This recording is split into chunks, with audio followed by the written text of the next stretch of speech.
যোৱা ফেচবুক লাইভত মই এটা কথা উল্লেখ কৰিছিলোঁ যে আমি সকলো জুবিন গাৰ্গৰ অনুৰাগী কোনোবা এজনে ভাবিব পাৰে যে মই বেছি ডাঙৰ অনুৰাগী কোনোবা এজনে ভাবিব পাৰে যে মোতকৈ আৰু ডাঙৰ অনুৰাগী কোনো নাই কিন্তু প্ৰকৃত সত্যটো হ'ল যে প্ৰতিগৰাকী অসমবাসীয়ে জুবিনৰ অনুৰাগী আমি কোনো বেছি নহয় কোনো কম নহয় আৰু বহু ক্ষেত্ৰত মই ভাবো যে জুবিনৰ মৃত্যু জুবিনৰ হত্যা জুবিনৰ মৃত্যু জুবিনৰ দুখজনকভাৱে জুবিন আমাৰ মাজৰ পৰা আঁতৰি যোৱা এই ঘটনাই প্ৰতিজনকে কৰবাত নহয় কৰবাত আমাৰ অন্তৰ আত্মাক আঘাত দিছে আৰু এজন জুবিনৰ অনুৰাগী হিচাপে মই তাৰ ব্যতিক্ৰম নহয় আৰু সেয়েহে এটা দিনৰ ভিতৰতে ছিংগাপুৰত পোষ্টমৰ্টেম কৰি দিল্লীলৈকে তেখেতৰ পাৰ্থিৱ শৰীৰ লৈ অহা দিল্লীৰ পৰা অসমলৈ লৈ আহি তেখেতক লাখ লাখ ৰাইজৰ দৰ্শনৰ বাবে পাৰ্থিৱ শৰীৰক সুৰক্ষিত কৰি ৰাইজৰ দৰ্শনৰ বাবে মুকলি কৰি দিয়া আৰু শেষত সোণাপুৰত এক সুন্দৰ স্থানত তেখেতক বিদায় দিয়া এই সমগ্ৰ প্ৰক্ৰিয়াটোত মই অসমৰ মুখ্যমন্ত্ৰী হিচাপে নহয়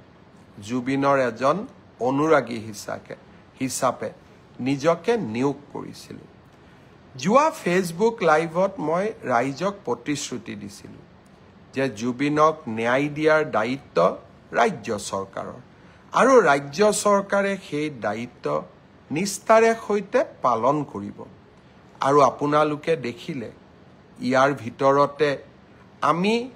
এই ঘটনাৰ লগত জড়িত বুলি সন্দেহ কৰা শ্যামকানু মহন্ত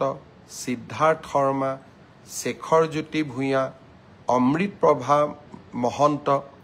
আটাইকে আমি গ্ৰেপ্তাৰ কৰিলোঁ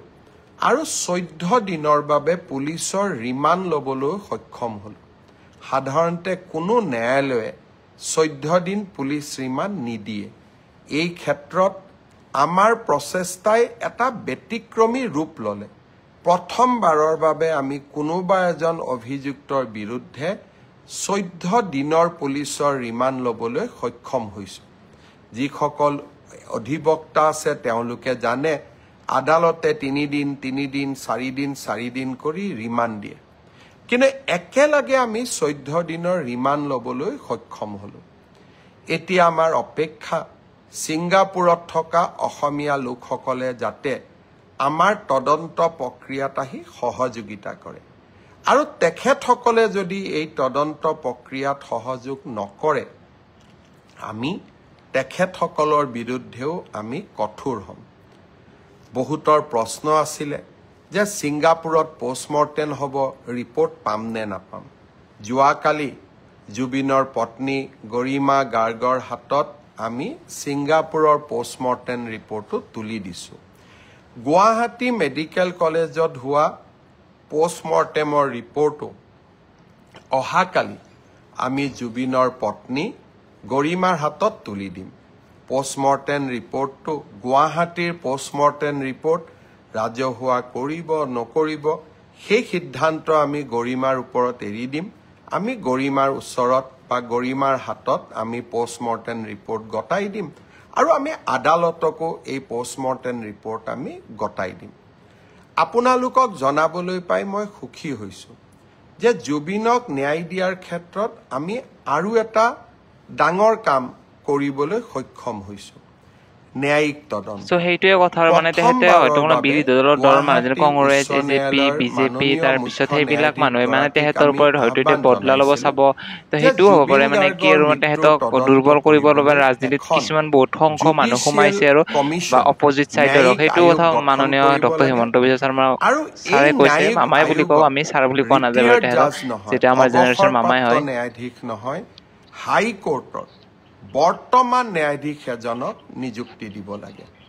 আমাৰ অনুৰোধত মোৰ হিচাপত জুবিনদাৰ কেছটোত কোনো ৰাজনীতিভাৱে ল'ব নালাগে নিজৰ দাদা ভাইটি খুৰা মানে যি হয় আৰু মানে নিজৰ ভাইটি হিচাপে আমাৰ জেনেৰেশ্যন আমাৰ দাদা হয় তো কাৰোবাৰ পুত্ৰ সেনেকুৱা টাইপত চাব লাগে সেইটো কথাই হিমন্ত বিশ্ব শৰ্মা ছাৰে কৈছে আৰু যে আপোনালোকে এইটোত পলিটিক্সত নাযাব কিন্তু পলিটিক্সত গ'লে বস্তুবিলাক বহুত বেয়া হয় সেইটো কথা তেখেতে খুব সুন্দৰকৈ বৰ্ণনা কৰি আছে সেইটোৱে মেইন উদ্দেশ্য আৰু সেইটো খুব সুন্দৰ কথা কৈছে তেখেতে মোৰ হিচাপত আৰু কমিশ্যন হেড কৰা আমাৰ ৰাজ্যত কৰবাত আগত এবাৰ বা দুবাৰ হ'ব পাৰে কিন্তু ই স্বাভাৱিক নহয় অহা কালি আমি জাষ্টিস সৌমিত্ৰ শইকীয়া আয়োগ গঠন কৰিম মই গুৱাহাটী উচ্চ ন্যায়ালয়ৰ মাননীয় মুখ্য ন্যায়াধীশ ডাঙৰীয়াক ধন্যবাদ জনাইছো আৰু এতিয়া যিসকলে ইউটিউব ফেচবুক টুইটাৰত জুবিনৰ হত্যাৰ বিষয়ে বিভিন্ন তথ্য দাঙি ধৰিছিল এতিয়া তেওঁলোকৰ দায়িত্ব হ'ব যে তেওঁলোকে এই ন্যায়িক আয়োগৰ সন্মুখলৈ গৈ শপতনামা দাখিল কৰা কৰবাত ফেচবুকত লাইক ইনষ্টাগ্ৰামত ফলোৱাৰ গোটাবলৈ জুবিনৰ অনুৰাগী হোৱা আৰু ন্যায়িক আয়োগক এতিয়া গৈ সহযোগিতা কৰা আমি নিশ্চিতভাৱে সেই সকলৰ প্ৰতি লক্ষ্য ৰাখিম যিসকলে ফেচবুক আৰু ইনষ্টাগ্ৰামত বিভিন্ন কথা ক'লে এতিয়া তেওঁলোকে ন্যায়িক আয়োগৰ আগত শপতনামা দাখিল কৰাৰ দায়িত্ব পালন কৰিব নে নাই নাও the ball will be in there court তেওঁলোকে এতিয়া ইয়াক কেনেকৈ ব্যৱহাৰ কৰে তাৰ পৰাই আমি প্ৰমাণ পাম যে কোন আচলতে কিমান জুবিনৰ অনুৰাগী শ্ৰদ্ধা ৰাইজ মই আপোনালোকক এটা পুৰণা কথালৈ মনত পেলাম 4জন যুৱকে গুৱাহাটীৰ মাজমজিয়াত গণেশগুৰিত জুবিনক আক্ৰমণ কৰিছিল তেতিয়া জুবিন সেই বিষয়ে মই নকওঁ কিন্তু সেই সময়ত জুবিনক এই আক্ৰমণৰ গৰিহণা বা সমালোচনা ৰাজনীতি কৰা মানুহসকলে কৰা নাছিল কা আন্দোলনৰ সময়ত জুবিনে আমাক বিৰোধিতা কৰিছিল কিন্তু সেই সময়তো এই ঘটনাৰ নিন্দা কৰি মই দিয়া দীঘলীয়া টিভিৰ ইণ্টাৰভিউ এটা মই ফেচবুকত আপলোড কৰিম আপোনালোকে শুনিব আৰু তেতিয়া আপোনালোকে গম পাব যে আৰু সেই কাৰণে সেই সময় জুবিনৰ জীৱিত অৱস্থাত জুবিনৰ নিৰাপত্তা আৰু জুবিনক এক প্ৰকাৰ কেনেকৈ অসমীয়াই সন্মান জনাব লাগে সেই বিষয়ে মোৰ আগবঢ়োৱা বক্তব্য আপোনালোকে মই আপলোড কৰা ভিডিঅ'টোৰ পৰা চাই বুজিব পাৰিব এতিয়া প্ৰশ্ন হৈছে যে জুবিনৰ হত্যাৰ বা জুবিনৰ মৃত্যুৰ তদন্তক বিপথে পৰিচালিত কৰিবৰ বাবে আমাৰ মাজত কিছুমানে প্ৰচেষ্টা চলাইছে নেকি জুবিনৰ মৃত্যুৰ সুযোগ লৈ সিদিনাখন গুৱাহাটী মহানগৰীত এক প্ৰকাৰ যি পৰিৱেশ সৃষ্টি কৰি দিয়া হৈছিল সেই পৰিৱেশৰ আঁৰত কোনবোৰ ব্যক্তি আছিল মই ৰাইজক আকৌ এবাৰ কম চৰকাৰখনক আপোনালোকে বেয়া পাব পাৰে আমি আপোনালোকৰ কিছুমানৰ ঘৰ এভিকশ্যন কৰিছো আপোনালোকে আমাক বেয়া পায় কিন্তু এভিকশ্যনৰ প্ৰতিশোধ ল'বলৈ জুবিনক আপোনালোকে ঢাল হিচাপে ব্যৱহাৰ নকৰিব জীৱনকালত কোনটো জায়গাত আৰু কিছুমানে নিজৰ ইনষ্টাগ্ৰামৰ বা ফেচবুকৰ ফলোৱাৰ্স বাৰে কৰাবৰ কাৰণে মানে সেইটো কাম কৰিছে সেইটো বেয়া কথা কৰিছে যেনে কিছুমানে হয়তো ইনষ্টাগ্ৰামত দিছে পোষ্ট কৰিছে বা জাষ্টিছৰ বিষয়ে বহুত বেয়া বেয়া কৈ লিখিছে সো সেইটো কথা মামা কৈছে যে পলিটিক্স মানে সেই আৰু ছ'চিয়েল মিডিয়া ইনফ্লুৱেঞ্চাৰ হৈ পেলাই যদি বেয়া কাম বা কিছুমান এইবিলাক কৰি মানা কৰিছে আৰু জুবিনৰ মৃত্যুৰ পিছত আপোনালোকে কেনেকৈ জুবিনৰ অনুৰাগী হৈ পৰিলে হিমন্ত বিশ্ব শৰ্মাৰ ওপৰত আপোনালোকে প্ৰতিশোধ ল'ব লাগে মোৰ ওপৰত আপোনালোকে প্ৰতিশোধ লওক কিন্তু সেই প্ৰতিশোধ বা সেই মই কিয় এভিকশ্যন কৰিছো তাৰ প্ৰতিশোধ আপোনালোকে জুবিনৰ নাম লৈ নকৰিব ৰাজনীতি আমিও কৰোঁ আমিও বুজি পাওঁ আপোনালোকে যদি জুবিনক ইমানেই মৰম কৰিছিল জীৱনকালত জুবিনৰ মমতাজৰ পৰিৱৰ্তে জুবিন গাৰ্গক কিয় মতা নাছিল অনুষ্ঠান পৰিৱেশনৰ কাৰণে আৰু 2020 চনত 13 তাৰিখে যেতিয়া জুবিনৰ ওপৰত আক্ৰমণ হৈছিল তেতিয়াতো আপোনালোকে ফেচবুকত লিখা নাছিলে আজি এভিকশনত বিজেপি আপোনালোকক এভিকশন কৰিছে বিজেপিৰ ওপৰত প্ৰতিশোধ ল'ব লাগে আৰু তাৰ কাৰণে আপোনালোকে জুবিনৰ দুখজনক মৃত্যুক এডাল অস্ত্ৰ হিচাপে ব্যৱহাৰ কৰিব তাক কেতিয়াও আমি মানি ল'ব নোৱাৰো শ্ৰদ্ধাৰ ৰাইজ কোনবোৰ ব্যক্তি আজি সক্ৰিয় হৈ আছে আপোনালোকে এই ফটোখন চাওক বিমানবন্দৰত যেতিয়া আমি শ্যামকানু মহন্তক গ্ৰেপ্তাৰ কৰি লৈ আহিছিলোঁ এইখন আছিল তেখেতৰ প্ৰকৃত ছবি কিন্তু চৰকাৰখনক বিপদত পেলাবৰ বাবে আৰ্টিফিচিয়েল ইন্টেলিজেন্স AI প্ৰয়োগ কৰি হাঁহি থকা শ্যামকানু মহন্তক ৰাইজৰ সন্মুখলৈ লৈ অহা হ'ল দুইখন ফটো এইখন ফটো অৰিজিনেল এইখন ফটো ডুপ্লিকেট এই কামবোৰ কিয় কৰি আছে জুবিনক ন্যায় দিবৰ বাবে জুবিনক ন্যায় দিয়াৰ বাবে আপোনালোকে এনেকৈ ফটোশ্বপ কৰিবলগীয়া হৈছে ভুৱা ফটো বনাবলগীয়া হৈছে হাঁহি থকা ফটো এখন আপোনালোকে বনাই দিলে কিন্তু প্ৰকৃত ফটো আছিল এইখন ই কি প্ৰমাণ কৰিছে তাৰ মানে আজি এটা চক্ৰ প্ৰতিটো পৰ্যায়তে একোটা ষড়যন্ত্ৰৰ আকাৰ দি জুবিনক ন্যায় দিয়াৰ প্ৰক্ৰিয়াক এটা অসম চৰকাৰ বিৰোধী অৱস্থানলৈ ৰূপান্তৰ কৰাৰ বাবে প্ৰচেষ্টা কৰিছে এই প্ৰচেষ্টা আমি সফল হ'ব নিদিও আজি এইখন চৰকাৰে সাহসিকতাৰে কাম কৰি আহিছে উচ্ছেদেই হওক অসমৰ পৰা বিদেশী নাগৰিক বহিষ্কাৰে হওক বা জুবিনক ন্যায় প্ৰদান কৰাই হওক এইখন চৰকাৰে কাৰো ওচৰত হিৰনত নকৰে মাত্ৰ অসমবাসীৰ ওচৰত হিৰনত কৰিব ফটোশ্বপ কৰি কোনোবাই যদি ভাবে হিমন্ত বিশ্ব শৰ্মাক দুৰ্বল কৰিব পাৰিব কোনোবাই যদি ভাবে ভুৱা ফটোগ্ৰাফ উলিয়াই হিমন্ত বিশ্ব শৰ্মা সেই প্ৰচেষ্টা আপোনালোকে নকৰিব মই আকৌ এবাৰ আপোনালোকক অনুৰোধ কৰিম মই আজি ফেচবুকৰ পিছত মই 2020 চনত জুবিনৰ বিষয়ে কোৱা কথাকেইটা এবাৰ আপোনালোকে শুনি ল'ব তেতিয়া আপোনালোকে বুজি পাব যে আমি সকলো জুবিনৰ অনুৰাগী শ্ৰদ্ধাৰ ৰাইজ কেতিয়াবা কাকতলীয়া সংযোগ হয় কেতিয়াবা ডেলিভাৰেড হয় যোৱা কালিৰ পৰা এখন নতুন নাটক আৰম্ভ কৰা হৈছে শ্যামকানু মহন্ত উচ্চতম ন্যায়ালয়ত কেনেকৈ যাব পাৰে কোনোবা উচ্চতম ন্যায়ালয়ত যাব খুজিলে তাক কোনেও ৰখাব নোৱাৰে কাৰণ সমগ্ৰ বিশ্বৰ পৰা আজিকালি ইন্টাৰনেটৰ জৰিয়তে উচ্চতম ন্যায়ালয়ত কোনোবাই আবেদন কৰিব পাৰে ন্যায় বিচৰাৰ অধিকাৰ সকলোৰে আছে মই মুখ্যমন্ত্ৰী এগৰাকীয়ে কেনেকৈ মানুহক বাধা দি ৰাখিম যে আপোনালোক উচ্চতম ন্যায়ালয়ত নাযাব কিন্তু উচ্চতম ন্যায়ালয়ত শ্যামকানু মহন্তই কি আবেদন কৰিলে যে অসম পুলিচৰ ওপৰত মোৰ বিশ্বাস নাই SITৰ ওপৰত মোৰ বিশ্বাস নাই ৰাজ্যখনৰ টপ এক্সিকিউটিভ অৰ্থাৎ মুখ্যমন্ত্ৰীৰ ওপৰত মোক বিশ্বাস নাই মোক কাক লাগে মোক CBIক লাগে এই কথাখিনিয়ে যোৱা 5 দিন আগৰ পৰা কোনে কৈ আহিছে অখিল গগৈ ডাঙৰীয়াই মোক লিখিতভাৱে জনাইছে যে অসম পুলিচৰ ওপৰত মোৰ আস্থা নাই মুখ্যমন্ত্ৰীৰ ওপৰত মোৰ আস্থা নাই CBIত এই তদন্ত দিব লাগে দেৱব্ৰত শইকীয়াই লিখিলে ৰাষ্ট্ৰপতি যে এই তদন্ত CBIক দিব লাগে আৰু এতিয়া শ্যামকানু মহন্তই লিখিলে যে এই তদন্ত CBIক দিব লাগে এয়া কাকতলীয়া সংযোগ নে এয়া এক প্ৰকাৰ ষড়যন্ত্ৰ তাক মই নাজানো কিন্তু শ্যামকানু মহন্ত অখিল গগৈ দেৱব্ৰত শইকীয়া কোনেও অসম পুলিচক বিশ্বাস নকৰে কিন্তু এই অসম পুলিচে আজি সিংগাপুৰত হোৱা ঘটনা এটাকো আমি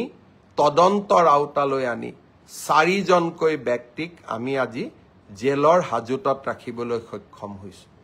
SITক অসম পুলিচক শ্যামকানু মহন্তই বিশ্বাস নকৰে অখিল গগৈও বিশ্বাস নকৰে দেৱব্ৰত শইকীয়াও বিশ্বাস নকৰে এয়া কাকতলীয়া সংযোগ নে আন কিবা তাক সেয়া বিচাৰৰ দায়িত্ব আপোনালোকৰ কিন্তু এই অসম পুলিচে অসমত গড় হত্যা ৰোধ কৰিছে এই অসম পুলিচে সন্ত্ৰাসৰ বিৰুদ্ধে অসমক জয়লাভ কৰোৱাইছে আৰু এই অসম পুলিচে জুবিনৰ ন্যায়ৰ বাবে আমি সকলো কাম কৰিম এই কেইটা দিনত কেইজনমান ব্যক্তিয়ে অসম পুলিচে ক'ত ভুল কৰিছে তাক লিখিব আৰম্ভ কৰিছে তাৰ মানে ইনডাইৰেক্টলি তেওঁলোকে শ্যাম কানু মহন্ত আৰু সিদ্ধাৰ্থ শৰ্মাক বুজাইছে যে এইকেইটা পইণ্ট লৈ আপোনালোকে আদালতৰ ওচৰলৈ যাওক এই কুচকাৱাজবিলাক আপোনালোকে কিয় কৰি আছে আপোনালোকে জুবিনৰ মৃত্যুৰ তদন্ত বিচাৰিছে নে নাই জুবিনক ন্যায় দিয়াটো বিচাৰিছে নে নাই মোৰ সন্দেহ থাকি গৈছে মই আশা কৰিম আপোনালোকে চৰকাৰখনক সহযোগিতা কৰক আৰু এতিয়া জুডিচিয়েল কমিছনো আমি গঠন কৰিলোঁ ন্যায়িক তদন্ত কোনে ন্যায়িক তদন্ত কৰিব গুৱাহাটী উচ্চ ন্যায়ালয়ৰ এজন চিটিং জাজ জাষ্টিছ সৌমিত্ৰ শইকীয়া তেওঁক আপোনালোকে সহায় কৰক অসমখনক 2026ত নিৰ্বাচন হ'ব আপোনালোকে বিজেপিক হৰুৱাব খোজে বেলেগ ইছ্যু লওক ৰাস্তা হোৱা নাই কাজিৰঙাত কৰিডৰৰ কথা কৈছিল কৰিডৰ হোৱা নাই নামৰু ফাৰ্টিলাইজাৰ খুলিম বুলি কৈছিল খোলা নাই দলং বনাম বুলি কৈছিল বনোৱা নাই চাকৰি দিম বুলি কৈছিল দিয়া নাই লোন দিম বুলি কৈছিল দিয়া নাই জুবিনৰ মৃত্যুক লৈ নিকৃষ্ট ষড়যন্ত্ৰ নকৰিব আৰু এটা কথা মই আপোনালোকক কৈ দিওঁ এভিকশন চলি থাকিব আপোনালোকে যদি ভাবিছে যে আপোনালোকে এনেবোৰ আশ্ৰয় লৈ এভিকশনৰ পৰা আঁতৰি যাব খুজিব তাক আপোনালোকে কেতিয়াও মানি ল'ব নোৱাৰিব কাৰণ আমি আমাৰ জাতি মাটি ভেটি সুৰক্ষাৰ স্বাৰ্থত আমি অটল হৈ থাকিম